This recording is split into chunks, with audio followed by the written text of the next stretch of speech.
حضرت ابراہیم دسوقی علیہ رحمہ آپ فرماتے ہیں الشریعۃ شجر والطریقۃ ثمر، شریعت درخت ہے اور طریقت اس کا پھل ہے۔ بعض نے کہا کہ شریعت منبع ہے اور طریقت دریا ہے۔ اس قول کو اعلیٰ حضرت نے بھی نقل کیا اور اس کے بعد خود اس پہ تبصرہ فرماتے ہوئے ارشاد کہا کہ درست یہ بھی نہیں، چونکہ یہ سمجھانے کے لیے ہے۔ منبع وہ ہوتا ہے جہاں سے پانی پھوٹتا ہے اور چشموں سے منابع سے نکل کر پانی دریا میں آ جاتا ہے، وہ کھیتیوں کو سیراب کرتا ہے، لوگوں کو سیراب کرتا ہے۔ لیکن اگر منبع سے دریا کو کاٹ دیا جائے تو دریا پھر بھی کچھ عرصے کے لیے کام کرتا ہے۔ فرماتے ہیں یہ مثال بھی کامل نہیں ہے، اس لیے کہ جب شریعت سے کٹیں گے تو فوراً ایک قطرہ بھی پانی میسر نہیں ہوگا، طریقت ختم ہو جائے گی اگر شریعت سے ہٹ کر کوئی اور راستہ اختیار کریں گے۔ تو شریعت ہی طریقت ہے۔ سادے لفظوں میں یوں کہہ لیں کہ شریعت سورج ہے اور طریقت اس کی کرنیں، شریعت شہد ہے اور طریقت اس کی مٹھاس ہے، شریعت پھول ہے اور طریقت اس کی خوشبو ہے، شریعت جسم ہے اور طریقت اس کی روح ہے۔ شریعت اور طریقت کا یہ گہرا ربط ہے۔ حضرت حاجی امداد اللہ مہاجر مکی، جو کہ اہل سنت اور دیگر مکاتیب فکر میں برابر معتبر مانے جاتے ہیں، وہ فرماتے ہیں شرح مثنوی میں حضور علیہ السلام کی ایک حدیث کی تائید حاصل کرنے کے بعد کہ شریعت حضور کے اقوال کا نام ہے، طریقت حضور کے افعال کا نام ہے، حقیقت حضور کے احوال کا نام ہے اور معرفت حضور کے رازوں کا نام ہے۔ تو شریعت اور طریقت دو الگ چیزیں نہ ہوئیں، بلکہ شریعت ہی محک و معیار ہے اور وہی منات و معیار ہے، اور بغیر شریعت کے طریقت قبول نہیں ہے۔ علم کی تحریک کے مخالفین صوفیہ طریقت اور شریعت کو الگ الگ خانوں میں بانٹ کر بڑا ظلم کرتے ہیں، اور اس وجہ سے بہت سارے لوگوں کا طریقت سے یقین اٹھ گیا ہے، بلکہ وہ اہل طریقت کو عجیب مخلوق سمجھتے ہیں۔ دوسری طرف جعلی اہل طریقت نے اس سلسلے کو اپنا کاروبار بنا کر اس مقدس اور مطہر راستے کو بدنام کیا، جس سے لوگوں کا اس سے یقین اٹھا۔ لیکن سیدھی سی بات ہے کہ اگر کمبل میں پسو پڑ جائیں تو کمبل تو نہیں جلایا کرتے، جھاڑ کے پسوؤں کو ہٹایا کرتے ہیں اور کمبل کو صاف کیا کرتے ہیں۔ تو اس کا یہ مطلب نہیں ہے کہ ہم طریقت کا انکار ہی کر دیں، اگرچہ کچھ لوگوں نے طریقت کے نام سے طریقت میں بہت ساری چیزیں شامل کر لی ہیں جن کا طریقت اور تصوف سے کوئی دور کا رشتہ بھی نہیں ہے۔ حضرت داتا صاحب کشف المعجوب میں لکھتے ہیں لیس التصوف رسوما ولا علوما، تصوف چند رسموں اور چند علموں کا نام نہیں ہے، یہ تو من کی ستھرائی کا نام ہے، یہ تو نفس کو تہذیب سکھانے کا نام ہے، یہ تو اندر کو پاکیزہ کرنے کا نام ہے۔ تو اس وجہ سے انکار کر دیا جائے تو یہ کوئی دانش مندی نہیں ہے، بلکہ جو متصوفین ہیں یعنی جعلی متصوفین، ان سے ناطہ توڑا جائے اور ان کو بے نقاب کر کے تصوف کی اصل روح کو لوگوں کے سامنے رکھا جائے۔ اور میں نے پچھلے ایک درس قرآن میں آپ کے سامنے حدیث جبریل، جس کو حدیث احسان بھی کہتے ہیں، آپ کے سامنے رکھی تھی کہ حضور علیہ السلام سے جب جبریل امین نے کہا کہ احسان کیا ہے، تو فرمایا اپنے رب کی عبادت اس طرح کرے کہ جس طرح تو اسے دیکھ رہا ہے، اور اگر یہ کیفیت پیدا نہیں ہوتی تو کم از کم یہ کیفیت پیدا کر لے کہ وہ تجھے دیکھ رہا ہے۔ اسی کو تصوف کہتے ہیں۔ اسلام کا یہ مرتبہ احسان ہی طریقت کہلاتا ہے، تو اس سے کیسے انکار کیا جا سکتا ہے؟ تو یہ حضور کے افعال کا نام ہے، تو افعال رسول سے ہم کیسے انکار کر سکتے ہیں؟ اعلیٰ حضرت نے مثال سے اس کو یوں بھی سمجھایا، باقاعدہ اپنی عنوان سے ایک رسالہ لکھا، اس کے اندر آپ لکھتے ہیں کہ اس کی مثال یوں لے لیں کہ شریعت نور الہی ہے جو ایک فانوس میں ہے، اور طریقت اس کی روشنی کو بڑھا دینا ہے، جو وہ روشنی آئی ہے اس کو دور دور تک پہنچانے کا اہتمام کرنا، یہ طریقت ہے۔ سادے لفظوں میں آپ یوں کہہ لیں کہ جو احکام جن پہ ہم عمل کرتے ہیں، نماز، روزہ، حج، زکوٰۃ، دیگر اعمال، ان کو روح کی گہرائی تک لے جانا اور دل کی ایک ایک پرت میں ان کو سجا لینا، اس کو طریقت کہتے ہیں۔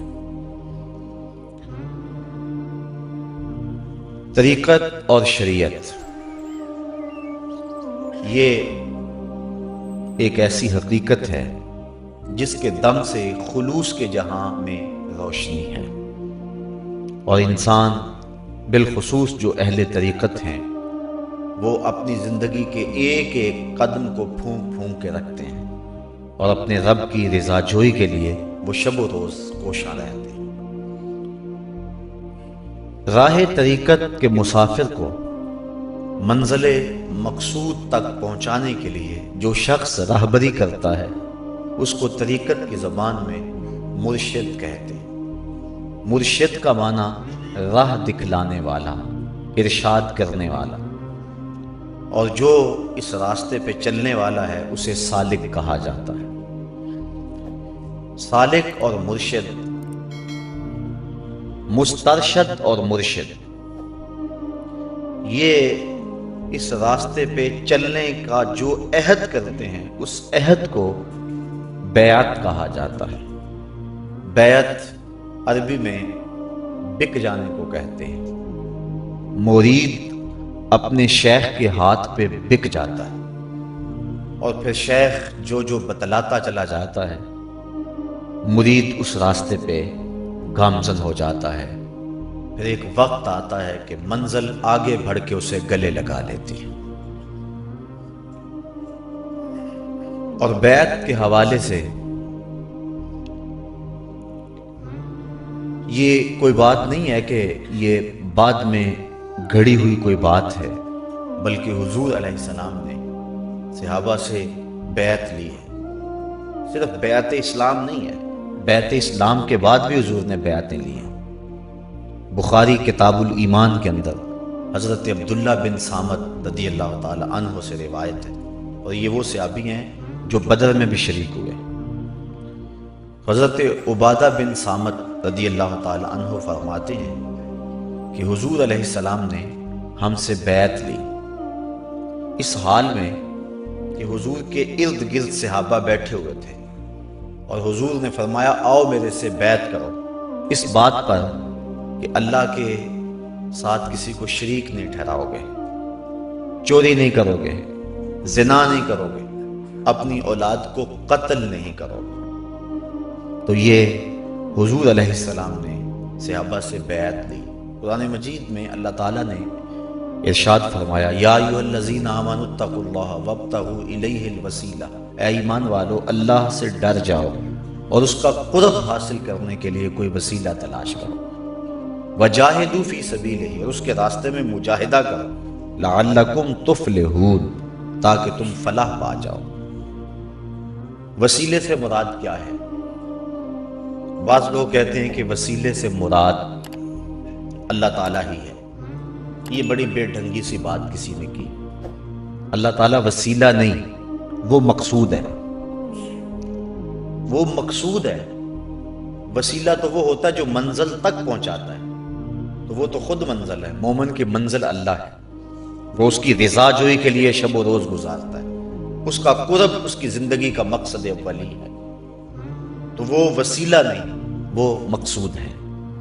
کچھ لوگوں نے کہا کہ وسیلہ سے مراد اعمال صالحہ ہیں، اچھے اعمال کے ذریعے سے اللہ کا قرب حاصل کرو۔ یہ بات معقول محسوس ہوتی ہے، یقیناً اچھے اعمال بھی وسیلہ ہیں، لیکن اس آیت میں جو میں نے آپ کے سامنے تلاوت کی، یہاں ارشاد فرمایا اے ایمان والو اللہ سے ڈر جاؤ، تقوی اختیار کرو اور اس کا قرب حاصل کرنے کے لیے کوئی وسیلہ تلاش کرو۔ تو یہاں اعمال حاصل ہو گئے تھے تقوی میں ہی، کیونکہ تقوی اللہ کی فرما برداری میں زندگی کو گزارنے کا کہا جاتا ہے۔ احتیاط کی جائے، کوئی ایسا کام نہ کیا جائے جس سے مالک ناراض ہو جائے، اس کی رضا جوئی کو حاصل کرنا تقوی کہلاتا ہے۔ کعب احبار سے ابن عمر نے پوچھا، آپ پچھلی کتابوں کے بھی عالم ہیں اور قرآن مجید اور احادیث طیبہ بھی آپ کی نظر میں ہیں، آپ بتائیں تقوی کیا ہے؟ کہا پوچھنے والے، کبھی ایسی وادی سے گزرے ہو جہاں کانٹے دار جھاڑیاں ہوں؟ کہا کئی مرتبہ گزرا ہو۔ کہا پھر تم نے کیا کیا؟ کہا میں نے اپنے لباس کو سمیٹ لیا کہ جھاڑیوں سے گزر رہا ہوں اور جھاڑیوں سے کانٹے لگے ہوئے، میرا لباس تار تار نہ ہو جائے۔ کالا فضا کا تقوی، تو کعب احبار کہنے لگے کہ تقوی اسی کو کہتے ہیں کہ اس دنیا کی کانٹے دار گناہ بری جھاڑیوں سے یوں گزرا جائے کہ کوئی دامن سے کانٹا الجھ نہ جائے اور تمہارا دامن داغدار نہ ہو جائے۔ ترک دنیا کا نام تقوی نہیں ہے، غرق دنیا سے بچنے کا نام تقوی ہے۔ صوفیہ فرماتے ہیں دنیا کے اندر اس طرح رہو جس طرح کشتی پانی میں رہتی ہے۔ کشتی پانی میں رہے گی تو خود بھی تیرے گی، اوروں کو بھی ترائے گی۔ کشتی پانی میں رہتی ہے لیکن اپنے اندر پانی نہیں آنے دیتی۔ کشتی پانی میں رہے تو خیر، لیکن اگر پانی کشتی میں آ جائے تو کشتی کو لے ڈوبے گا۔ اس لیے کہا تم دنیا میں رہو خیر ہے، دنیا تمہارے اندر نہ رہے۔ اور امام ابو نعیم الاصفہانی حلیہ کے اندر لکھتے ہیں، اور امام اصفہانی کسی معمولی شخص کا نام نہیں ہے، 4 صدی کے مجدد بھی ہیں اور محدث بھی۔ فرماتے ہیں من نظر الی الدنیا نظر الحب اخرج اللہ تعالی من قلبہ نور الیقین والزہد، جو دنیا کو محبت کی نظر سے دیکھتا بھی ہے، اللہ اس کے دل سے زہد اور تقوی کے نور کو کھینچ لیتا ہے۔ تو تقوی انتہائی نگہداشت کے ساتھ اپنی زندگی کو گزارنا ہے۔ پھر جتنا بندہ اہم ہوگا اس کی احتیاطیں بھی اتنی زیادہ ہوں گی، ایک عالم دین سے زیادہ باز پرس ہوگی کیونکہ وہ علم کی دولتوں سے مالا مال ہے۔ حضرت امام احمد بن حنبل کا دربار لگا ہوا ہے، شاگرد بیٹھے ہوئے ہیں، ایک خاتون حاضر ہوئی، کہا حضور میں آپ سے ایک مسئلہ پوچھنا چاہتی ہوں۔ فرمایا پوچھو۔ کہنے لگی رات کو میں اپنے مکان کی چھت پہ بیٹھ کے سود کاٹتی ہوں، بادشاہ کی سواری کبھی کبھار گزرتی ہے، بادشاہ کی سواری کے آگے آگے خادم سونے کے چراغ لیے، کافوری شمع لیے آگے آگے چلتے ہیں، تو جب وہ میرے گھر کے قریب سے گزرتے ہیں تو روشنی بڑھ جاتی ہے، تو اس بڑھی ہوئی روشنی میں میں سود کچھ زیادہ کاٹ لیتی ہوں۔ مجھے یہ بتائیں کہ اس روشنی میں میرے لیے سود کاٹنا جائز بھی ہے کہ نہیں؟ حضرت امام احمد بن حنبل فرمانے لگے خاتون پہلے اپنا تعارف کرواؤ، تم کون ہو؟ وہ خاتون کہنے لگی سائل کی ذات نہیں پوچھی جاتی، آپ مجھے مسئلہ بتا دیں۔ امام احمد بن حنبل فرمانے لگے بعض اوقات کسی شخص سے مسئلے کی نوعیت بدل جاتی ہے، مجھے بتانا ہوگا تم کون ہو، پھر میں مسئلہ بتاؤں۔ تو اس خاتون نے کہا میں حضرت بشر حافی کی ہمشیرہ ہوں۔ تو امام احمد بن حنبل نے فرمایا خاتون تیرے لیے اس روشنی میں سود کاٹنا جائز نہیں ہے، یاری تیری سونا پر ازمیشاں تیریاں اگ، سونا پرکھیا جامدہ ہے نال اگاں دے لگ۔ پیتل لوہے کو کوئی آگ سے نہیں پرکھتا، سونے کو آگ سے پرکھا جاتا ہے۔ جتنا آدمی رفیع المرتبت ہو اتنی اس کی احتیاطیں بھی زیادہ ہیں۔ ہمارے استاذ المکرم اللہ ان کی قبر پہ کروڑوں رحمت نازل فرمائے، جب شاگردوں کو فارغ کرتے تھے علوم دینیہ کی تکمیل کے بعد تو فرماتے تھے بیٹا پہلے تم طالب علم تھے، اب معاشرے میں بحیثیت عالم دین جا رہے ہو، تمہارے اٹھنے بیٹھنے کو لوگ دین سمجھیں گے، کہیں ایسا نہ ہو کہ تم کوئی ایسا کام کرو لوگ دین سمجھیں اور وہ دین نہ ہو، تمہاری زندگی کا ایک ایک عمل دین کے مطابق ہونا چاہیے۔ تو جوں بندہ مرتبہ رفیع پر فائز المرام ہوتا ہے تو اس کے معاملے بھی اتنے ہی نازک اور حساس ہو جاتے ہیں۔ حضرت جہانگیر سمنانی علیہ رحمہ، آپ سے کسی نے تقوی کے بارے میں پوچھا تو آپ نے فرمایا تقوی یہ ہے کہ نیکی کرنے کے باوجود بھی ڈرتا رہے، پتہ نہیں میری نیکی بھی قبول ہوئی ہے یا کہ تو تقوی اس کو کہتے ہیں، گناہوں سے بچنے سے، نیکیوں کی بجا آوری سے تقوی حاصل ہوتا ہے۔ تو اعمال صالحہ تو تقوی میں ہی حاصل ہو گئے۔ اب اعمال صالحہ کے بعد جس وسیلہ کا تذکرہ کیا جا رہا ہے اس سے مراد قرآن مجید کی اس آیت میں اعمال نہیں ہو سکتے، نیکیوں کی بجا آوری سے تقوی حاصل ہوتا ہے۔ تو اعمال صالحہ تو تقوی میں ہی حاصل ہو گئے۔ اب اعمال صالحہ کے بعد جس وسیلہ کا تذکرہ کیا جا رہا ہے اس سے مراد قرآن مجید کی اس آیت میں اعمال نہیں ہو سکتے، اس لیے وسیلے سے مراد اعمال اگر کسی نے کہا وہ درست ہے، لیکن اس آیت میں جو میں نے آپ کے سامنے تلاوت کرنے کا شرف حاصل کیا ہے اس میں وسیلہ کچھ اور ہے۔ اب اس کے بارے میں مفسرین نے لکھا، لیکن میں حضرت شاہ ولی اللہ محدث دہلوی علیہ رحمہ آپ کا قول اس لیے اس معاملے میں رکھنا چاہوں گا کہ بر صغیر پاک و ہند میں تمام مکاتیب فکر کے ہاں شاہ ولی اللہ محدث دہلوی کی ذات معتبر ہے۔ آپ فرماتے ہیں یہاں وسیلے سے مراد بیعت مرشد ہے کہ شیخ کامل سے آپ وابستگی حاصل کریں تاکہ وہ تمہاری تہذیب کرے، اور یہ نہیں کہ شیخ کامل سے وابستگی اختیار کرنے کے بعد خاموش ہو کے بیٹھ جاؤ، شیخ ہے میں نے بیعت کر لی اور مرید کے میں نے بیعت ہو گیا بس کام ختم نہیں۔ وجاہدوا فی سبیلہ، کام تو اب شروع ہوا ہے، مجاہدے تو اب شروع ہوئے، راتوں کی نیندیں تو اب اچاٹ ہوئی۔ لوگ کہتے ہیں پیر وہ ہوتا ہے جو پیڑ ختم کرے، ایک معنی میں یہ بات درست ہے، لیکن میں کہتا ہوں کہ ہمارے پیر نے تو ہمیں پیڑ لگا دی ہوئی ہے، نہ دن کو چین، نہ رات کو آرام، نہ دوپہر کو سکون۔ اقبال کہتا ہے تو نے پوچھی ہے امامت کی حقیقت مجھ سے، حق تجھے میری طرح صاحب اسرار کرے، ہے وہی تیرے زمانے کا امام برحق جو تجھے حاضر و موجود سے بیزار کرے، دے کے احساس زیاں تیرا لہو گرما دے، فقر کی سان چڑھا کے تجھے تلوار کرے، موت کے آئینے میں دکھلا کے رخ دوست تیرے لیے زندگی اور بھی دشوار کرے۔ ایک شخص حضور کی خدمت میں حاضر ہوا اور عرض کی انی احبو کا، حضور میں آپ سے پیار کرتا ہوں۔ امام طبرانی نے اپنی موجم میں اس روایت کو نقل کیا، آقا کریم نے فرمایا سوچ کے بولو کیا کہہ رہے ہو، کہا انی احبو کا، میں آپ سے پیار کرتا ہوں۔ فرمایا پھر سوچ لو۔ اس نے پھر عرض کی حضور میں آپ سے پیار کرتا ہوں۔ قالا فاستعد للفاقہ، کہا اچھا مجھ سے پیار کرتے ہو پھر دکھوں کے لیے تیار ہو جا، جو سیس تلی پہ دھر نہ سکے وہ پریم نگر میں آئے کیوں، یہاں تو گھر بھی لٹتے ہیں، یہاں تو مشق ستم بنایا جاتا ہے، یہاں تو کمر پہ کوڑے برستے ہیں، اس راستے کے اندر لوگ مصلوب بھی ہوتے ہیں اور حوالہ زنداں بھی، یہاں تو دکھوں اور مصیبتوں سے پالا بھی پڑتا ہے، اور ادھر یہ بھی حکم ہوتا ہے خبر زبان سے سیدھی کر دی، زخم پہ زخم کھا کے جی، خون جگر کے گھونٹ پی، آہ نہ کر لبوں کو سی، یہ عشق ہے دل لگی نہیں، یہ محبت ہے، یہاں ضبط کرنا پڑے گا، یہاں سانس بھی روکنی پڑے گی، یہاں شکوہ بھی نہیں کر سکتے ہو۔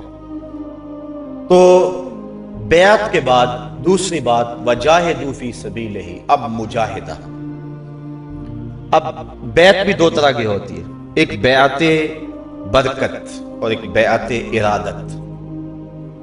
بیعت برکت وہ ہوتی ہے کہ کسی شخص کے ہاتھ میں ہاتھ دے کے بیعت کر لی جائے تاکہ اس سے انتصاب پیدا ہو جائے۔ آج کل عموماً بیعت اسی قسم کی ہے کہ شیخ سے ربط قائم ہوا اور اس کی نسبت لے لی، اور باقی زندگی میں نیکی بھی ہے، برائیاں بھی ہیں، اپنی مرضی بھی چلتی ہے، کبھی کبھار شیخ کی کوئی بات بھی مان لی، اکثر تعلیمات نظر انداز ہی ہوتی ہیں۔ تو عموماً آج کل بیعت جو ہے وہ بیعت برکت ہے۔ دوسری ہے بیعت ارادت، اور وہ یہ ہے کہ شیخ کے ہاتھ میں ہاتھ دے دیں، پھر اس کے بعد اپنا آپ ختم کر دیں۔ تیرے ہندیاں سندیاں محبوبہ، میں کافر ہواں جے میں ہواں، پھر اپنی وجود کو بھی، اپنی ہستی کو بھی ختم کر دیں۔ بلکہ بزرگ فرماتے ہیں کہ شیخ کے حضور اور اس کے ہاتھوں میں اس طرح مرید ہو جائے جس طرح غسال کے ہاتھوں کے اندر میت ہوتی ہے، وہ جدھر مرضی رخ پلٹتا ہے اس کو غسل دیتا ہے۔ میت کو کوئی اختیار نہیں ہوتا کہ آگے سے کہے کہ نہیں پہلے یہ ہاتھ دو پھر یہ ہاتھ دو۔ یہ غسال کی مرضی ہوتی ہے کہ پہلے کدھر سے شروع کرنا ہے اور کہاں دھونا ہے، پانی کتنا گرم ڈالنا ہے، کتنا ٹھنڈا ڈالنا ہے، کتنا ملنا ہے، کتنا نہیں ملنا۔ تو اس طرح جو بیعت ارادت کے اندر مرید ہوتا ہے، المرید لا یرید، اس کی حالت یہ ہوتی ہے وہ کچھ بھی نہیں مانگتا، اس کی نظر صرف شیخ کی طرف ہوتی ہے، وہ شیخ کی رضا میں گم ہو جاتا ہے، اور شیخ نبی کی رضا میں گم ہوا ہوتا ہے۔ لہذا شیخ اپنا رنگ چاڑتا ہے، تو جب شیخ کا رنگ چڑھتا ہے تو وہ سنت کا رنگ ہوتا ہے، تو پھر وہ اپنی زندگی سے اپنی مرضی سے جو ہے وہ کچھ بھی نہیں کرتا۔ تو یہ دوسری صورت ہے بیعت ارادت کی۔ اس بیعت کے اندر بندہ مرتبہ کمال پہ پہنچتا ہے، اور شیخ کے بتائے ہوئے اسباق اور اس کے طریقے اس پہ عمل کر کے اس کے نفس کی تسکین ہوتی ہے۔ اگر کوئی شخص صحیح العقیدہ ہے اور بیعت نہیں کرتا تو کیا اس کی نجات ہوگی یا نہیں؟ مسئلہ یہ ہے کہ مطلق ایمان سے اس کی نجات ہو جائے گی، لیکن بیعت کا مقصد یہ ہے کہ دنیا کے اندر جو اس کے علائق نفس ہیں اور اس کی خرابیاں ہیں، شیخ کی صحبت میں وہ دور ہوتی ہیں۔ دوسرا، عبادت کا صحیح پھل اور صحیح لذت اس کو حاصل ہوتے ہیں۔ جو کھجور خود بخود اگتی ہے اس کے اوپر پتے تو لگتے ہیں سبز، لیکن پھل نہیں لگتا۔ پھل اس کھجور کو لگتا ہے جس کو مالی لگاتا ہے، پھر مناسب وقت میں گوڈی بھی دیتا ہے، پانی بھی دیتا ہے، اور اس کی جو ضرورت ہے وہ اس کو باہم پہنچاتا ہے، اس کے اوپر پھر پھل آتا ہے۔ جو خود رو درخت ہے وہ پھلدار نہیں ہوتا ہے۔ اس لیے خود آدمی عبادت، نیکیاں، یہ سب کچھ کرے، نجات کا جو ہے راستہ نہیں رکتا ہے، لیکن وہ حقیقی پھل تب آئے گا جب کسی شیخ کامل کے ہاتھ میں ہاتھ دے کر اپنا سب کچھ اس کے سپرد کر دے گا، اور پھر وہ نظر کرے گا تو دل کی دنیا کو بدل کے رکھ دے گا۔ اب حقیقی شیخ کون ہے؟ اعلی حضرت علیہ رحمہ آپ نے 4 شرائط لگائی ہیں۔ آپ فرماتے ہیں پہلے تو اعتقاد کے اعتبار سے درست ہو، صحیح العقیدہ۔ دوسرا، فاسق مولن نہ ہو، اعلانیہ فسق نہ کرنے والا۔ شیخ معصوم عن الخطا نہیں ہوتا، یہ بات ذہن میں رکھیں، یہ شان نبی کی ہے کہ اس سے گناہ سرزد نہیں ہو سکتے، لیکن باقی لوگوں سے گناہ سرزد ہو جاتے ہیں۔ لیکن گناہ اگر کبھی سرزد ہو جائے تو فوراً توبہ کے پانی سے اپنے دل کی تختی کو صاف کرے، عادی گناہگار نہ ہو، فاسق مولن اعلانیہ فسق کرنے والا نہ ہو، کیونکہ مرید نے شیخ کی اتباع میں زندگی گزارنی ہوتی ہے۔ حضرت شیخ مجدد علیہ رحمہ فرماتے ہیں مرید فقہ شیخ کے عمل سے سیکھے، تو اگر وہ فاسق مولن ہوگا تو مرید وہ سیکھ جائے گا، لہذا اعلانیہ فسق اس کے اندر نہ ہو۔ اور تیسری خوبی یہ ہے کہ وہ جاہل نہ ہو، عالم ہو۔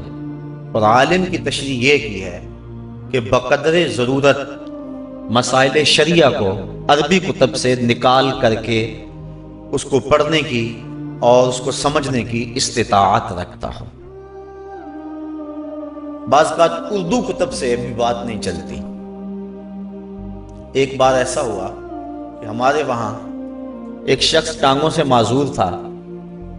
اس وقت کے ایک بڑے معتبر شخص سے، جو کہ پورا عالم نہیں تھا، اس سے لوگ مسئلہ پوچھنے گئے۔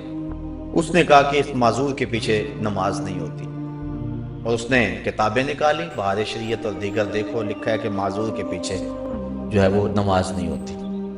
وہ مجھے پوچھنے آئے، میں نے کہا کہ نہیں ہو جاتی ہے۔ وہ کہنے لگے کہ اس نے کتاب دکھائی ہے۔ میں نے کہا عجیب بات، یہ کیسے ہو سکتا ہے؟ وہ جا کے اس سے کتاب لے آئے، اور وہ بڑا خوش تھا کہ انہوں نے غلط کہہ دیا اور میں سچ بتا رہا ہوں اور لکھا ہوا ہے۔ تو میں نے جب دیکھا تو میں نے کہا کہ ہاں وہ بھی اپنے اعتبار سے صحیح کہتا ہے جو اس نے پڑھا ہے۔ اصل جب فقہ میں کسی کو معذور لکھا گیا ہو تو اس معذور سے مراد اپاہج نہیں ہوتا، اس معذور سے مراد وہ ہوتا ہے جس کو سلسلے ری یا سلسلے بول کی بیماری ہو، یعنی جس کا وضو نہ ٹھہر سکتا ہو کہ وہ 2 رکعت بھی پڑھ سکے۔ اب اس کے لیے حکم شرعی یہ ہے کہ وہ نماز کا جب وقت شروع ہو تو وضو کر لے، پھر دوسری نماز کے وقت تک اس وجہ سے اس کا وضو نہیں ٹوٹے گا، اور کوئی وجہ ہوگی تو وضو ٹوٹے گا۔ تو اب وہ طہارت میں تو ہے لیکن اس کی طہارت کامل نہیں ہے۔ تو نمازیوں کی طہارت کامل ہے جو پیچھے ہے، تو اس ناقص طہارت والے کے پیچھے کامل طہارت والوں کی نماز نہیں ہوگی۔ تو اس شخص کو شریعت میں معذور کہتے ہیں۔ تو اس نے اپاہج کو معذور سمجھ لیا، تو اس لیے اعلیٰ حضرت فرماتے ہیں کہ وہ عربی کتب سے استفادہ کرنے کی صلاحیت رکھتا ہو اور مسائل شریعہ کو وہ دیکھ سکتا ہو۔ اور چوتھی شرط یہ ہے کہ اس کا سلسلہ طریقت بغیر کسی انقطاع کے جناب رسالت مآب صلی اللہ علیہ وسلم تک پہنچتا، وہ واسطے ان کے اندر کوئی فرق نہ ہو، حضور تک اس کا سلسلہ متصل ہو، تو وہ اس قابل ہے کہ اس شخص کے ہاتھوں میں ہاتھ دے کر بیعت کی جائے۔ بعض علماء نے یہ شرط بھی 5ویں لگوائی ہے کہ کسی شیخ کامل کی صحبت میں بیٹھ کر اس نے علم طریقت حاصل کیا، کیونکہ شیخ کی صحبت میں بیٹھ کر جو کچھ حاصل ہوتا ہے وہ دور رہ کر حاصل نہیں ہوتا ہے۔ اور حضرت جنید بغدادی رضی اللہ تعالی عنہ نے یہ بھی شرط لگائی ہے کہ وہ محدث ہو۔ اور بعض علماء نے یہ شرط بھی لگائی ہے کہ اس کی نظر لوح محفوظ تک پہنچتی ہو، اور مرید کرنے سے قبل وہ دیکھے کہ یہ شکی ہے یا صحیح۔ اگر وہ شکی ہے تو اس کی شقاوت کو سعادت سے بدلے، پھر اس کو اپنے حلقہ ارادت میں داخل کرے۔ لیکن پرانے دور کے بزرگوں نے یہ شرائط لگائی تھی، موجودہ دور کے اندر ایسے لوگ خال خال ملیں گے، تو اگر ان 4 شرائط کا حامل کوئی شخص مل جائے تو اس کی صحبت کو غنیمت جاننا چاہیے، اور اس کی صحبت میں بیٹھ کر باطن کا نور اور باطن کے اجالے حاصل کرنے چاہیے۔ لیکن اس کے ساتھ ساتھ ایک بات یہ ذہن نشین بھی رہے، اور وہ چونکہ اس دور کا فتنہ ہے، کہ اس کا تصوف اور اس کا جو انداز طریقت ہے وہ اجمی طرز پہ نہ ہو بلکہ خالص حجازی ہو۔ فقر بھی 2 قسم کا ہے، ایک فقر حجازی اور ایک فقر اجمی یا فقر ہندی جس کو کہہ لیتے ہیں۔ دوسرے لفظوں میں اقبال نے اس کو فقر بیدار اور فقر خفتہ کے نام سے تعبیر کیا، سویا ہوا فقر۔ جامع شرائط ہے، عالم بھی ہے اور باشرہ بھی ہے، سلسلہ بھی متصل ہے اور فاسق مولن بھی نہیں ہے، لیکن دین سے عدم آگہی کی وجہ سے وہ مزاج شریعت کو پوری طرح سے نہیں جانتا ہے، اور وہ لوگوں کی تربیت اس انداز سے کرتا ہے، ان کو راہ بنا دیتا ہے۔ حضرت جنید بغدادی فرماتے میرے رشتے میں ماموں اور شیخ حضرت سری سختی نے مجھے دعا دی کہ اللہ میرے بیٹے جنید کو پہلے محدث بنانا پھر فقیر بنانا. اگر کوئی پہلے فقیر ہے اور پھر محدث ہے تو اس کی نفی کی. کہا ایسے نہ ہو کہ پہلے فقر ہو اور پھر اس کے بعد جو ہے وہ علم آئے. کہا پہلے علم دینا، پہلے اس کو محدث بنانا اور اس کے بعد اس کو فقر کی دولت عطا کرنا، کیونکہ اس کا فقر جو ہے وہ شریعت کے بالکل تابع ہوگا. ایسا شیخ کہ جس کی فکر ہی ٹھیک نہ ہو، جس کی فکر فقر ہی درست نہیں ہے، تو وہ کیوں کر رہنمائی کر سکتا ہے؟ اس لیے اقبال ایک موقع پہ کہتا ہے ڈھونڈ وہ فقر کہ جس کی اصل ہو حجازی. وہ فقر تلاش کر کے جو حجازی الاصل ہو. نذیر احمد دہلوی کے نام ایک مکتوب کے اندر اقبال نے لکھا کہ جب فقر فلسفہ بننا چاہتا ہے تو فقیر کی روح سے بغاوت کرتی. فقر فلسفہ کا نام نہیں ہے، بلکہ فقر تو خالص حجازی ہے اور یہ محمد عربی کی اداؤں کا نام ہے. اعلیٰ حضرت اور دیگر ہمارے مشاہیر نے اس پہ بحث کی ہے. حضرت داتا صاحب کشف الماجوب میں فرماتے ہیں پیر وہ نہیں ہے جو تمہارے رکے ہوئے کام چلا دے، پیر وہ نہیں ہے جو تمہاری بند فیکٹریاں چلا دے، بلکہ پیر وہ ہے جو نظر کرے دل کی دنیا کو بدل کے رکھ دے، جس سے من میں اجالے ہو جائیں اور روح میں چراغاں ہو جائے، من میں روشنی ہو جائے. وہ ہے تمہارا امام برحق اور اس کی اطاعت ہی تمہیں سیدھی راہ پہنچائے گی. فقر قرآن احتساب ہست و بود، نئے رباب و مستی و رقص و سرود. فقر اریاں گرمیاں بدر و حنین، فقر اریاں بانگ تکبیر حسین. ایک اقبال کہتا ہے قرآن کا فقر من کے محاسبے کا نام ہے. ڈھول کی تھاپک پہ ناچنے کا نام فقر نہیں ہے. مختلف رنگوں کے کپڑے پہن لینے کا نام فقر نہیں ہے. چرس کے سوٹے لگانے کا نام فقر نہیں ہے. ہاں اپنے بھی خفا مجھ سے ہیں بیگانے بھی ناخوش، کہ میں زہر حلاحل کو کبھی کہہ نہ سکا کانت. اپنے پیر کے دربار کا کلش بہت اونچا کر لینے کا نام بھی فقر نہیں ہے. درباروں پر چادریں چڑھانے کا نام بھی فقر نہیں ہے. فقر کیا ہے؟ احتساب ہست و بود. یہ تو من کے محاسبے کا نام ہے. یہ تو اندر کے گند اور اندر کی غلاظتیں، وہ حسد ہے، بغض ہے، کینہ ہے، ان کو دھونے اور ان سے اپنے من کو پاک کرنے کا نام ہے. نئے ربابو مستیو رقص و سرود. یہ رقص و سرود مستی اور بھنگڑوں کا نام نہیں ہے. اور آگے اقبال کہتا ہے فقرے اریاں گرمیاں بدر و حنین. کہتا ہوں کھل کے بتا دیتا ہوں کہ فقر کیا ہے. یہ بدر و حنین کی گرمی کا نام ہے. فقر اریاں بانگ تکبیر حسین. یہ کربلا کے تپتے ہوئے ریگزار میں حسین ابن علی کی للکار کا نام. یہ فقر ہے اور یہ حقیقی فقر ہے. حضرت داتا صاحب کشف الماجوب میں لکھتے ہیں کہ حضرت ابو اسحاق اسفرائینی ایک جنگل میں گئے تو وہاں کیا دیکھا کہ کچھ کمایا پانی پی لیتے چشمے کو رکھا تھا. حضرت ابو اسحاق اسفرائینی نے جب اس منظر کو دیکھا وہ غصے میں آ گئے. نام بھج مسیح وڑیا نا تسبا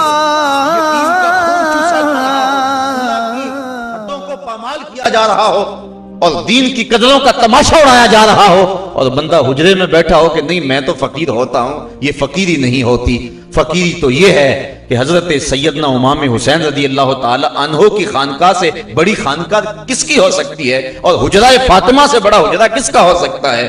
انہوں نے بھی شہر مدینہ کو چھوڑ کر اور اس خانقاہ کو چھوڑ کے کربلا کے تپتے ہوئے ریگزار کے اندر ظلم اور جبر کے مقابلے میں کھڑا ہو کے عظیمت کی جو داستان رقم کی ہے. اقبال کہتا ہے میں کہتا ہوں کہ سب سے بڑا فقیر تو یہ حسین ابن علی تھا.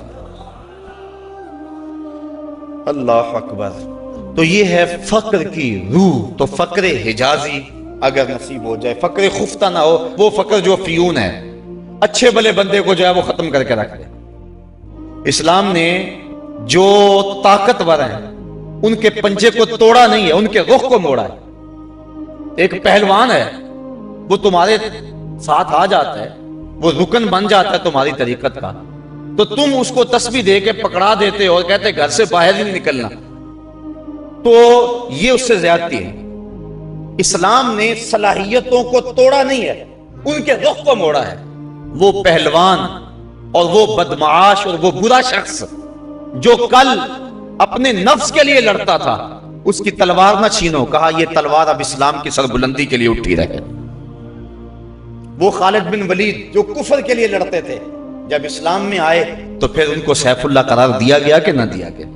وہ حمزہ جب اسلام کے دامن میں داخل ہوئے تو حضور نے حوصلہ افزائی فرمائی کہ حمزہ تو اسد اللہ و اسد رسول ہی، حمزہ اللہ کا بھی شیر ہے، اس کے رسول کا بھی شیر۔ تو کسی کی صلاحیتوں کو توڑو نہ، اس کے رخ کو موڑو۔ تو یہ ہے فقر اور یہ ہے تصوف، اور یہ نہیں ہے کہ کسی شخص کو توڑ موڑ کے جو ہے وہ کسی حجرے میں بٹھا دو اور کہو کہ یہ بڑا شریف ہو گیا، یہ بات نہیں ہے۔ اس کی صلاحیتوں کا رخ موڑو۔ اور ہمارے فقراء نے، ہمارے صوفیاء نے ہی وہ منظم اور متحرک تحریکیں تھیں کہ ایک ایک شخص نے 90 لاکھ کافروں کو کلمہ توحید پڑھایا۔ یہ تصوف جو ہے یہ ایک جیتا جاگتا ہوا اور متحرک ایک تحریک کا نام ہے۔ یہ نہیں ہے کہ تصوف کے اندر آ کر بالکل جو ہے وہ بندہ بے بس ہو جائے۔ تو اسلام کے اندر طریقت، شریعت اور بیعت کا جو تصور ہے، یہ اسلام کے فروغ کے لیے تگ و تاز اور جد و جہد کرنے کا نام ہے۔ اس عنوان سے تو بہت کچھ کہا جا سکتا تھا، لیکن بہرحال وقت کی نزاکتیں مجھے ملحوظ ہیں۔ اللہ مجھے آپ کو اپنی رحمتوں اور کرم نوازیوں کا حصار عطا فرمائے۔